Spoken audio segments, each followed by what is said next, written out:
Hey YouTubers, what's up? It's me, yours truly. I am back to post a quick video response to Miss M's video thread here. Actually, I guess I should explain. I call her Miss M because when I first started watching her videos, like the first one or two I saw, I wasn't 100% sure how to pronounce her name.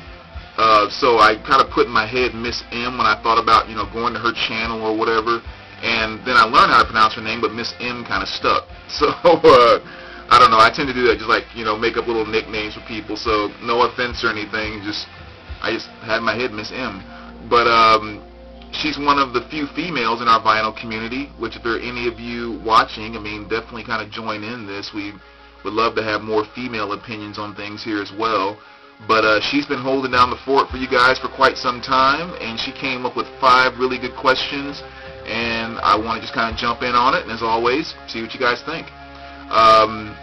Oh, I guess playing in the background, which is pretty easy to recognize, I'm sure. Rush, Moving Pictures, Tom Sawyer, Limelight, XYZ, all that good stuff. But let me jump into her questions. And I knew they were going to be good and tough at the same time, because anytime you see the words some of your best, or like kind of which one, which album, that always makes it hard to kind of narrow stuff down. So she put some really good questions here. But her first question was, is there an album that gives you goosebumps when you listen to it? And what kind of connection do you have to this album? Of course, I couldn't narrow it to just one, but this is kind of what I came up with. Here's one that definitely gives me the goosebumps. Fleetwood Mac's Greatest Hits. And of course, I'm sure you guys know about Fleetwood Mac. The band is incredible. McVeigh's vocals and all that stuff. They're all incredible musicians. But there's something about, Lindsey's guitar and Nick's voice. There's just something magical about that combination. And whenever I listen to Fleetwood Mac, just those melodies just really always bring out those very strong goosebumps for me. And as far as a connection goes with it, this is just one that I remember I really started listening to it back in college, when I actually started listening to Fleetwood Mac and knew who they were and actually absorbing the album. My girlfriend at the time had it. And, it's just one of those things that when I get the feelings that I get from listening to this album, it just kind of takes me back to that time period, just kind of the youth and being in college and all of that good stuff. So that's definitely one I would put on that list of a goosebump album. And I would kind of, actually not saying this album, but I want to piggyback it on the Greatest Hits, because this is still Fleetwood Mac. And not the album, but there's really one song on here, which is Seven Wonders. I don't know what it is about that song, but that guitar picking and sound that Lindsey has in that song, especially on the intro when it sounds like, almost like he's playing one of those, what are the big things with the flat metal things that you play with the, is that a xylophone? I can't remember what the heck it is, but you guys know what I'm talking about. His guitar sounds like that. But that melody that he plays with that, it gives me goosebumps to the point where sometimes it physically hurts, because it's so strong. I have no idea why. I don't know why that melody, that song, whatever else. It's not the most incredible song Fleetwood Mac has ever written. Like, the lyrics aren't the most incredible set of lyrics they've ever written. But something about that guitar part that he has, and the way that Nick's voice flows at the end of the chorus when he goes into that little guitar part, it's almost overwhelming, literally. And I have no idea why. But if that song was on the Greatest Hits album, that would be perfection. But moving right along, here's another one with my boy Steve Perry. This is Street Talk from 1984, his solo album after Journey. And it's not only enough that Perry's voice alone, just look at Journey. Perry's voice alone is enough to give me goosebumps.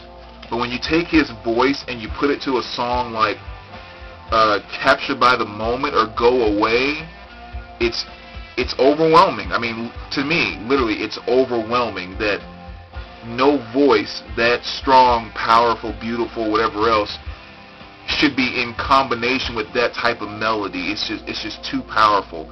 And I mean, for those of you who may not be aware of that, just go here on YouTube really quick and just look up a video. There's a bunch of them out there to Captured by the Moment by Steve Perry, and you'll know exactly what I'm talking about.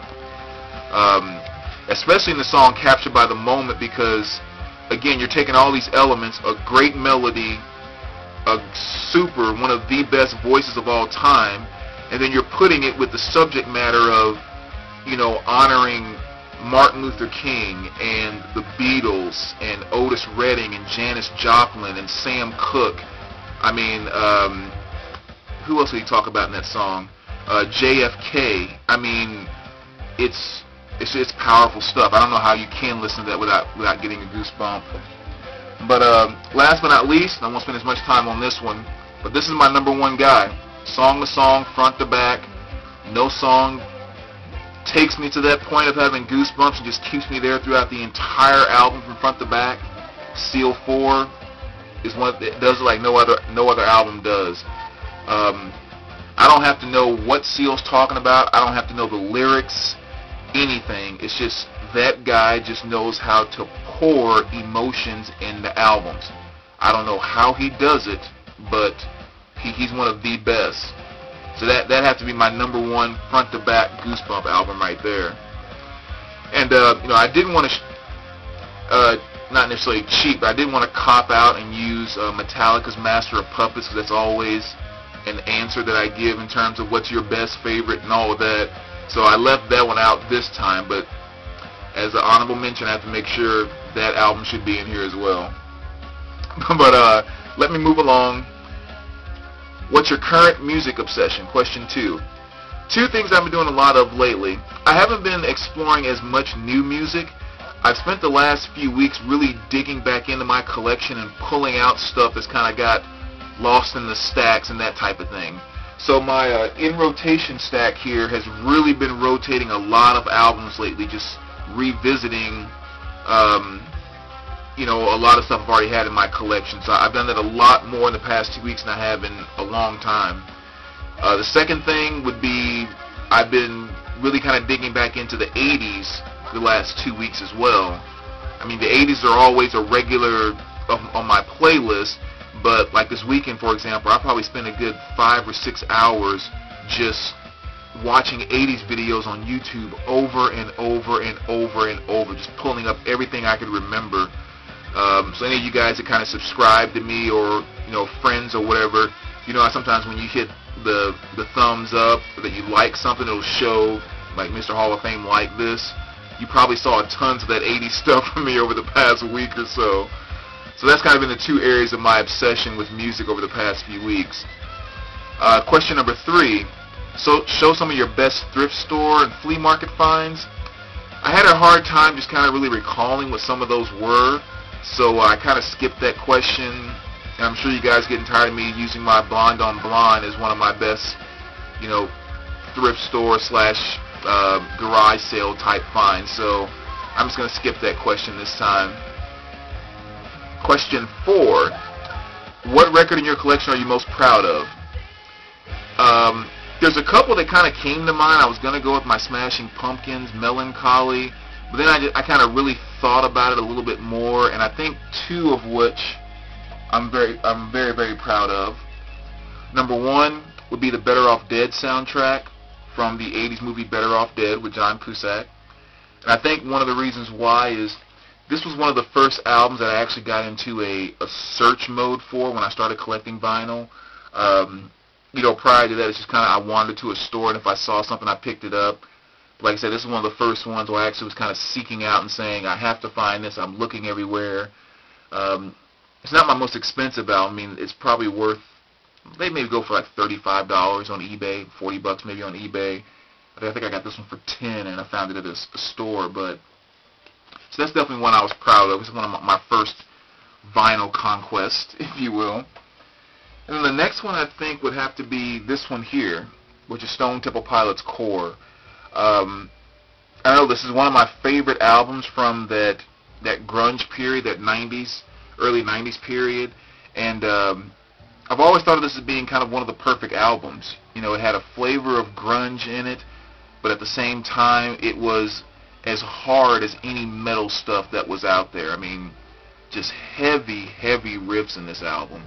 So there's just something about it that it was always kind of elusive until I actually got a chance to buy it. So I'm definitely very, very happy and proud to have this particular album. Even though it's not the most valuable one, it's definitely one I think I value the most, one of the albums I value the most. So it's always kind of funny to look back and see somewhere this thing was sitting on the shelf for $13.99. It's incredible. But let's move right along to question number 5. Recommend a record that people should give a listen to. I cheated again. I couldn't pick just one. I tried to mix up genres too. Number 1, you probably remember this one from about a year or so ago when I said this is a record everyone needs to listen to, and I'm still saying it. Wolfmother's Cosmic Egg. Again, I said it back then, I'll say it again now. 2009, this should have been Hard Rock Album of the Year. Does not get any better than this. And I'm sure a lot of this is repeating again, but if you like Zeppelin, the Rolling Stones, early Priest, Sabbath, if you like any of those bands, this is an album that you will definitely find a connection with. It is good, old-fashioned, pure, in-your-face hard rock music. And the first song I recommend checking out if you haven't heard this, 10,000 Feet. One of the meanest songs I've ever heard. Absolutely great. So, Wolfmother's Cosmic Egg. On the blues side, I definitely recommend everyone taking a listen to R.L. Burnside, Come On In. One of the few Burnside albums I have. Very, very good stuff. My favorite song on this is Let My Baby Ride, so that's the first song I would recommend taking a listen to. And then I also picked out a couple here that I thought maybe most people maybe don't know, maybe wouldn't think of, but Cameo Single Life. And maybe not even the whole album, but the song Attack Me With Your Love and Single Life. Those two songs alone make this a must-hear, because again, that is the epitome of some of the best R&B that came out in the 80s, so I think everyone should have a chance to listen to that at some point in time. Then the same thing with this one, you'll probably laugh, but to me, one of the most underrated albums, even in the 80s when things were as cheesy as they were, Billy Ocean's Suddenly. Obviously, he got a lot of airplay with Loverboy and Caribbean Queen, but the song Mystery Lady, Syncopation, The Lucky Man, those were 3 incredible songs that just did not get any type of airplay or notoriety or anything at the time. So this is an album I go back and listen to frequently, and every time I put those songs on, it just reminds me that is a killer album. I mean, it really is. But again, you usually don't associate killer album with Billy Ocean Suddenly, but to me it definitely does. Alright, and the last question. Give a piece of advice or ask a question just kind of towards the vinyl community. The advice I'd give, one is kind of a little more, just superficial, very basic. When it comes to buying sleeves, when you first start your collection, if I can go back and do one thing differently, I would have made sure that from the start, I bought all my sleeves the same size. Because one thing I noticed is that when I first started collecting, I got up to about maybe 600, 700 albums before I decided to get all my sleeves the same size, and it made my collection look very raggedy in the shelves, and it was just something that was a bit of a pet peeve for me. So I got rid of all of those and got fitted sleeves across the board, and it just really kind of neatened up my collection. But the biggest piece of advice that I give to new vinyl collectors is I oftentimes get the question, should I start buying this? Should I get this first? Should I, on and on and on? My biggest piece of advice is, and I probably have said this somewhere in the past, make your collection your collection. Screw what anybody else likes or what they think you should buy first, or just all of that stuff across the board. You make your collection something to where when you come in the room and you start to dig through it, or you look at it, or you experience it, it makes you as happy as it could possibly make you. Outside of that, screw everything else. There's no albums you have to have. I mean, we talk about core albums all the time. If it's not core for you, don't buy it. Who cares? You know, make your collection the thing that makes you happy. And if you do that, you will never, ever, ever go wrong. So that's a biggest piece of advice that I would give any new vinyl collectors. So again, those were some good questions. I feel winded just talking about all of that. But as always, let me know what you guys think. I hope you enjoyed that. Any questions or anything, let me know. And I'll talk to you guys next time.